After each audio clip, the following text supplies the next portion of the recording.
안녕하십니까. 2월 14일 토요일입니다. 예배하는 주일을 하루 앞두고 있는 날이기도 하고 명절 연휴가 시작되는 날이기도 하죠. 이미 어제부터 명절 연휴를 시작하신 분도 있으리라 짐작이 됩니다. 네, 오늘 토요일 명절보다도 중요한 주일 예배하는 날을 기다리면서 오늘도 우리가 말씀을 나누려고 합니다. 우리의 신앙이 우리의 예배를 지나서 우리의 삶으로 확장되며 우리가 어디에 있든지 무엇을 하든지 주의 임재가 그곳에 나타나기를 소망하면서 오늘도 말씀을 함께 읽도록 하겠습니다. 매일 성경 오늘 본문 말씀은 요한복음 5장 16절에서 30절입니다. 말씀을 읽겠습니다. 그러므로 안식일에 이러한 일을 행하신다 하여 유대인들이 예수를 박해하게 된지라. 예수께서 그들에게 이르시되 내 아버지께서 이제까지 일하시니 나도 일한다 하시매 유대인들이 이로 말미암아 더욱 예수를 죽이고자 하니 이는 안식일을 범할 뿐만 아니라 하나님을 자기의 친아버지라 하여 자기를 하나님과 동등으로 삼으심이로라. 그러므로 예수께서 그들에게 이르시되 내가 진실로 진실로 너희에게 이르노니 아들이 아버지께서 하시는 일을 보지 않고는 아무것도 스스로 할 수 없나니 아버지께서 행하시는 그것을 아들도 그와 같이 행하느니라. 아버지께서 아들을 사랑하사 자기가 행하시는 것을 다 아들에게 보이시고 또 그보다 더 큰 일을 보이사 너희로 놀랍게 여기게 하시리라. 아버지께서 죽은 자들을 일으켜 살리심같이 아들도 자기가 원하는 자들을 살리느니라. 아버지께서 아무도 심판하지 아니하시고 심판을 다 아들에게 맡기셨으니 이는 모든 사람으로 아버지를 공경하는 것 같이 아들을 공경하게 하려 하심이라. 아들을 공경하지 아니하는 자는 그를 보내신 아버지도 공경하지 아니하느니라.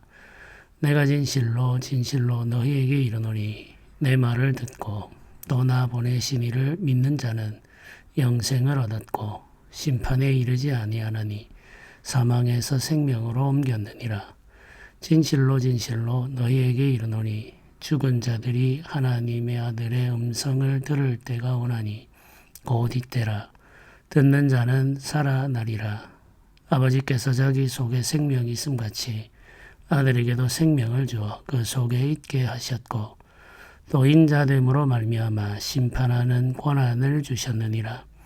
이를 놀랍게 여기지 말라. 무덤 속에 있는 자가 다 그의 음성을 들을 때가 오나니 선한 일을 행한 자는 생명의 부활로 악한 일을 행한 자는 심판의 부활로 나오리라.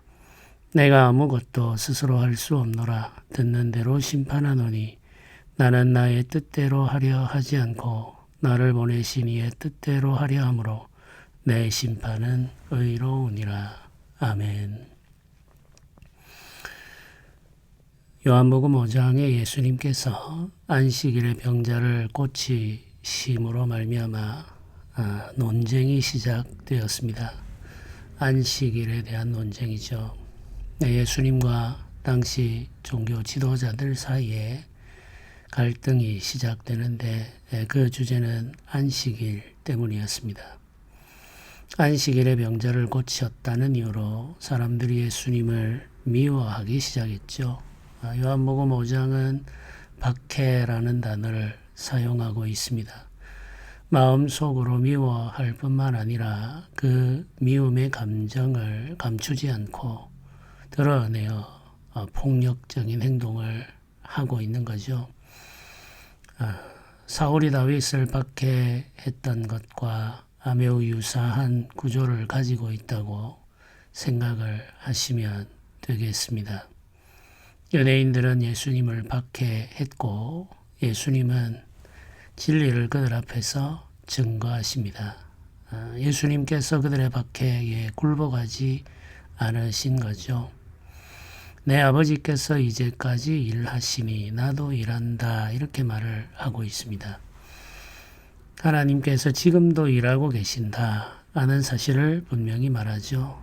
지금, 이제라고 하는 이 말은 창조 이후를 말하는 것이며 안식일도 포함되어 있는 거죠. 하나님의 일하심은 한순간도 쉰 적이 없고 멈춘 적도 없습니다. 창조의 사역이 시작된 이후에도 하나님은 계속해서 일하셨죠. 생명을 지키고 보호하시는 일을 해오셨습니다. 사람에게 그 일을 맡기셨다고 해서 하나님께서 아무 일도 하지 않은 채 가만히 지켜보기만 하는 것은 아니죠. 하나님은 하나님의 일을 하십니다. 사람이 모르는 중에 하나님께서는 일하셨죠. 지금도 일하고 계십니다. 하나님께서 일하시니 나도 일한다 이렇게 말하면서 하나님을 아버지라고 부르고 있습니다. 하나님을 아버지라고 부르는 것은 하나님과 자신을 동등하게 취급하는 거죠. 아버지와 아들은 같은 본질을 가지고 있기 때문에 그렇습니다. 예수님 당시 유대인들뿐만 아니라 구약의 성도들은 하나님을 아버지라고 부르지를 못했습니다. 하나님이 아버지시라는 지식이 없었기 때문이죠. 오직 두려워하는 마음으로 하나님을 바라볼 뿐이고 하나님의 이름조차 부를 수가 없었죠. 그래서 항상 하나님을 주라고 불러왔습니다. 놀랍게도 예수님은 하나님을 아버지라고 부르십니다. 친밀함의 표현이기도 하며 하나님과 자신을 동등한 존재로 알려주시는 거죠. 하나님과 예수 그리스도는 하나님이시죠. 하나님은 계획하시고 그 계획을 이루어 가시는 아버지, 성부 하나님이시며 예수님은 사람이 되신 하나님이십니다. 성부이신 하나님과 성자이신 하나님, 사람이 되신 예수님은 같은 하나님이죠. 본질적으로 두 분 사이에는 차이가 없습니다. 이 진리를 예수께서 드러내어 말씀하시자 유대인들이 더 분노하게 되죠. 안식일을 지키지 않을 뿐만 아니라 하나님을 자신의 친아버지라고 말하여 하나님과 자신을 동등한 존재로 삼았기 때문에 유대인들은 이를 신성모독이라고 생각했습니다. 신성모독의 죄는 유대인들의 율법에 따르면 사망에 이를 죄죠. 사형에 처해야 할 죄입니다. 그래서 유대인들이 예수님을 죽이려고 했죠. 5장에는 박해라는 단어로 시작하지만 곧장 예수님을 죽이고자 했다는 것으로 이어집니다. 당시 유대인들이 예수님에게 가지고 있었던 감정이 어떤 종류의 것인지를 요한복음이 자세히 기록하여 알려주고 있죠. 우리의 감정 중에 미움이라는 감정이 있죠. 시기이라는 감정도 있습니다. 이런 감정들은 종종 폭력적인 행위로 이어지고 상대를 죽이고자 하는 태도로 연결됩니다. 미워하고 시기하는 마음이 얼마나 위험한 것인지를 알 수 있죠. 그래서 우리 마음 속에 시기와 미움이 일어나면 서둘러 그것을 제거해야 합니다. 작은 불씨일 때는 작은 물로 끌 수 있습니다만은 불이 크게 일어나게 되면 물로는 쉽게 꺼지지가 않죠. 그 불길이 커져서 번지기 전에 제거하는 것이 좋습니다. 시기하는 마음과 미워하는 마음은 우리 마음 속에서 자라나지 않도록 그 불꽃이 시작될 때 물로 꺼버리는 것이 지혜로운 삶이죠. 경건하게 살고자 하는 사람은 자신의 감정을 잘 살피고 또 잘 다스립니다. 유대인들은 율법을 지키는 데는 열심이었습니다마는 자신의 감정을 다스리는 일에는 매우 미숙한 모습을 보였습니다. 시기하는 마음과 미워하는 감정을 다스리지 못했고 폭력적인 태도를 보이고 죽이려고 하는 자리까지 나아가고 말죠. 이들에게 참된 경건이 없음을 그대로 드러내고 있습니다. 그러나 예수님은 조금도 두려워하지 않죠. 흔들리지 않습니다. 분노를 가지고 죽이려고 달려드는 사람들 앞에서 진실을 이야기합니다. 진리를 증거하죠.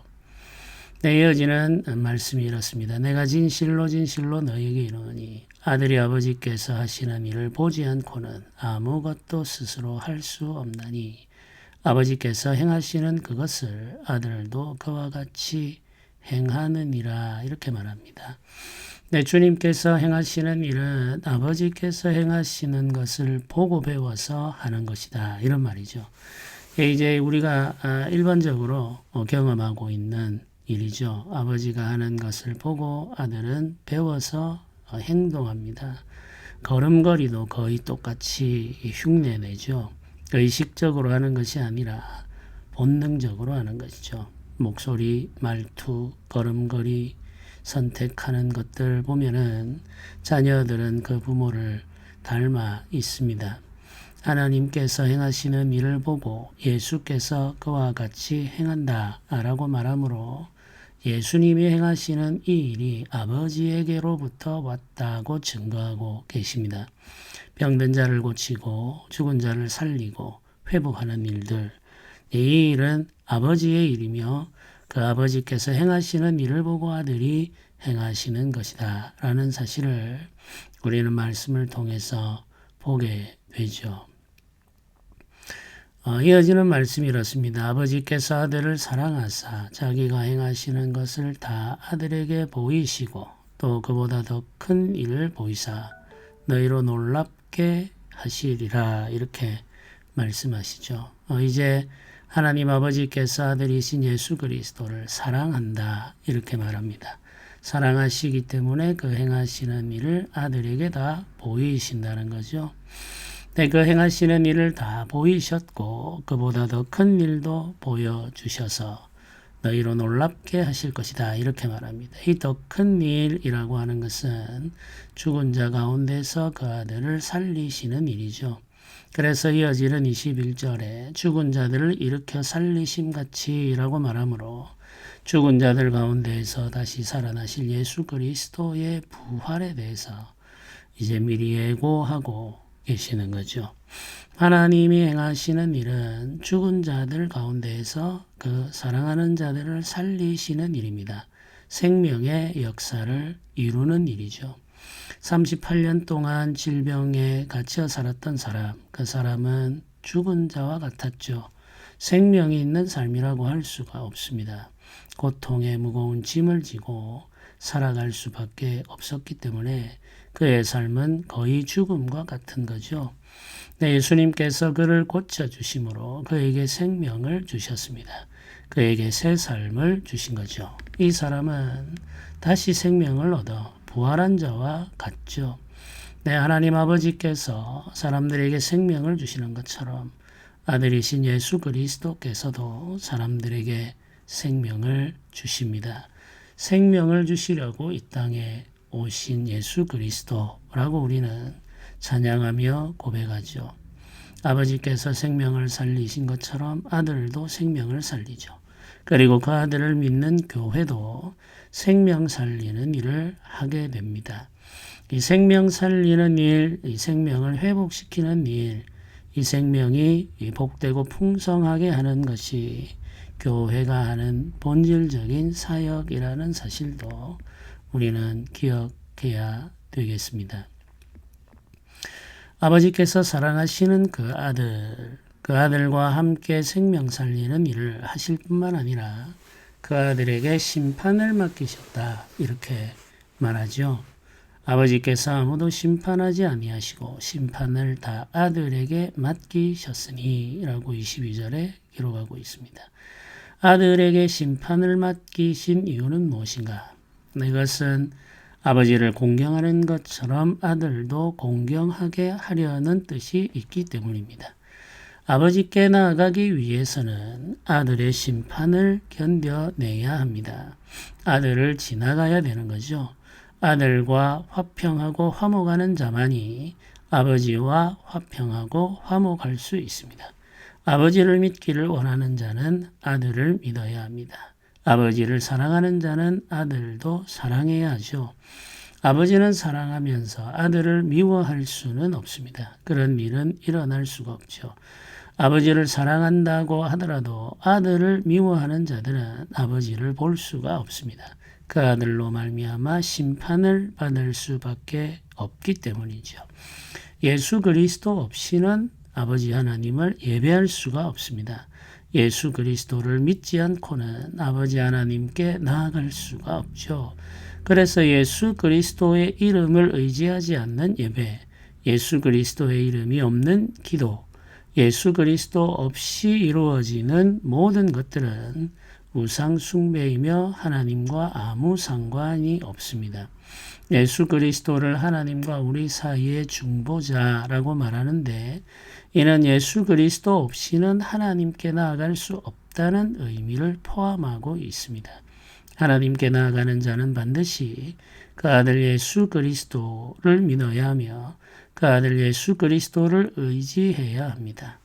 아들이신 예수 그리스도의 공로, 그 십자가 공로를 의지하는 자만이 거룩하시고 영광스러우신 하나님의 보좌 앞에 나아가 그분의 얼굴을 볼 수 있는 거죠. 그래서 24절은 이어서 이렇게 말하죠. 내가 진실로 진실로 너희에게 이르노니 내 말을 듣고 또 나 보내신 이를 믿는 자는 영생을 얻었고 심판에 이르지 아니하나니 사망에서 생명으로 옮겼느니라. 이렇게 기록하고 있습니다. 내 말을 듣고 또 나 보내신 이를 믿는 자는 영생을 얻고 이렇게 말하죠. 예수 그리스도의 말을 듣고 예수 그리스도를 통하여 아버지 하나님께 나아가는 자가 영생을 얻고 심판을 받지 않습니다. 사망에서 생명으로 옮겨지는 거죠. 이 시대에 예수님은 하나님의 아들로서 그 음성을 세상에 나타내셨습니다. 복음의 시대가 시작되었죠. 하나님의 아들의 음성을 들을 때가 되었고 그때가 지금이다. 이렇게 주님께서 증거하시죠. 당시 유대인들은 한없는 은혜를 누렸지만 그 은혜를 자신의 소유로 삼지 못했습니다. 시기하는 마음과 미워하는 감정을 다스리지 못했기 때문이죠. 하나님의 아들이신 예수 그리스도를 온전히 믿고 그분과 함께 하는 중에 생명의 복을 누릴 수 있었음에도 불구하고 그들은 예수 그리스도를 거역하고 거절함으로 말미암아 심판을 받을 수밖에 없었던 거죠. 불행한 일이며 안타까운 일입니다. 오늘도 우리는 예수 그리스도께서 보내신 성령의 은혜로 말미암아 살고 있습니다. 성령께서 우리에게 오셔서 그 아들을 증거하시죠. 그 아들을 믿게 하십니다. 우리가 그 아들을 믿고 그 아들을 통하여 하나님께 나아가 예배하면 하나님께서 주시는 은혜와 복을 경험할 수 있습니다. 예수 그리스도께서 모든 권세를 가지고 계시고 생명을 살리고 심판하는 권능을 가지고 계시다는 사실을 기억하면서 예수 그리스도 그 십자가 공로를 의지하며 살아가야 되겠습니다. 27절은 이렇게 기록하죠. 인자됨으로 말미암아 심판하는 권세를 주셨느니라. 이를 놀랍게 여기지 말라. 무덤 속에 있는 자가 다 그의 음성을 들을 때가 오나니 선한 일을 행한 자는 생명의 보활로 악한 일을 행한 자는 심판의 보활로 나오리라. 내가 아무것도 스스로 할 수 없노라. 듣는 대로 심판하노니 나는 나의 뜻대로 하려 하지 않고 나를 보내신 이의 뜻대로 하려 함으로 내 심판은 의로우니라. 인자됨으로 라는 말은 사람의 아들이 되심으로 이런 말이죠. 하나님께서 사람의 몸을 입고 낮아지심으로 이런 뜻입니다. 영광스러운 보좌에 머물러 계셔야 할 하나님의 아들께서 아버지의 뜻을 이루기 위해서 사람의 몸을 입고 한없이 낮아지셨습니다. 그 낮아지신 하나님에게 심판하는 권한을 맡기신 거죠. 그러니 이 일을 놀랍게 여기지 말라 이렇게 말합니다. 낮아지기까지 순종하신 아들에게 심판하는 권한을 주신 것은 너무나도 당연한 일이죠. 네, 주님께서 이 심판하는 일을 행하실 때에 자기 뜻대로 하는 것이 아니라 아버지께 들은 대로 행한다 이렇게 말합니다. 아버지의 뜻대로 행하는 거죠. 선한 일을 행한 자는 생명의 부활로, 악한 일을 행한 자는 심판의 부활로 나올 것이라고 예고하셨습니다. 이 심판은 영원한 심판을 말하죠. 선한 일이라는 말은 하나님의 뜻대로 행한 일을 말합니다. 악한 일이라는 것은 하나님의 말씀을 거역하거나 하나님의 말씀을 순종하는데 부족함이 있는 것을 말하죠. 도덕적으로 인간적인 사람들이 가지고 있는 윤리를 기준으로 하여 말하는 것이 아닙니다. 이 선과 악은 하나님을 기준으로 하고 있습니다. 하나님의 뜻에 합당한 것은 선한 것이며 하나님의 뜻에 거역하거나 하나님의 뜻에 부족한 것은 악한 것이죠. 선한 일을 행한 자는 생명의 부활로, 악한 일을 행한 자는 심판의 부활로 옵니다. 하나님께서 주시는 선한 말씀은 그 아들 예수 그리스도를 믿고 그 아들로 말미암아 구원받으라는 복음의 진리이죠. 그것이 선한 말씀입니다. 우리가 선한 일을 행한다라고 할 때에는 그 아들을 믿고 그 아들을 따르는 일을 말하는 거죠. 아들을 믿지 않으면 아들의 뜻대로 행할 수가 없기 때문에 선한 일을 할 수가 없습니다. 성경이 말하는 선은 예수 그리스도를 믿고 그를 따르는 일임을 기억해야 되겠습니다. 윤리적으로 도덕적으로 우리가 가지고 있는 생각 속에서 선한 것이 아니라는 사실을 기억하면서 오직 그 아들 안에 예수 그리스도 안에 선이 있다는 사실을 기억하며 그 선함을 따라 살고 그 선함을 믿고 사는 우리가 되어야 되겠습니다. 예수님께서 아버지의 뜻대로 아버지께 들은 말씀을 따라 심판한다고 하신 말씀 속에서 오늘날 교회가 무엇을 근거로 살아야 하는지를 알게 되죠. 교회는 아버지께 들은 말씀대로 살아야 됩니다. 아버지께 들은 말씀대로 섬기며 행해야 되죠. 우리의 생각과 우리의 가치를 앞세우게 되면 아버지의 뜻을 따르지를 못합니다. 너무나도 많은 사람들이 이 말씀을 모르기 때문에 자기 생각과 자기 가치관을 앞세우죠. 자기 경험에 근거해서 교회를 다스리고 교회를 세워가려고 합니다. 하나님과 아무 상관이 없는 일이 되고 말죠. 우리는 아버지의 말씀대로 아버지께 들은 대로 행하며 아버지께서 원하시는 대로 교회를 세워가야 합니다. 너무나도 단순합니다만은 이 단순한 진리를 모른 채 신앙생활하는 분들이 너무나도 많습니다. 인간적인 정이 앞세워질 때가 많죠. 인간적인 정을 따르는 경우가 너무나도 많습니다. 그래서는 안 되겠습니다. 주님의 말씀대로 주님의 말씀을 들은 대로 행하는 우리 교회가 되기를 소망하면서 오늘도 성경을 읽고 묵상하며 주께 들은 말씀대로 행하는 우리 교회가 되기를 소망하며 함께 기도합시다. 같이 기도드리겠습니다. 은혜로우신 하나님 아버지 감사합니다. 예수께서 아버지의 뜻을 이루기 위하여 낮아지시고 아버지의 뜻을 행하기 위하여 일하심을 봅니다. 우리도 이 시대에 주의 뜻을 이루기 위하여 낮아지며 주께 들은 말씀대로 행하는 자들이 되게 하여 주옵소서. 내 생각과 내 경험과 내 가치관을 앞세우지 않도록 우리를 다스려 주시고 오직 들은 말씀을 따라 살아가는 우리가 되게 은혜 내려 주옵소서. 감사드립니다. 우리 주 예수님의 이름으로 기도드립니다. 아멘.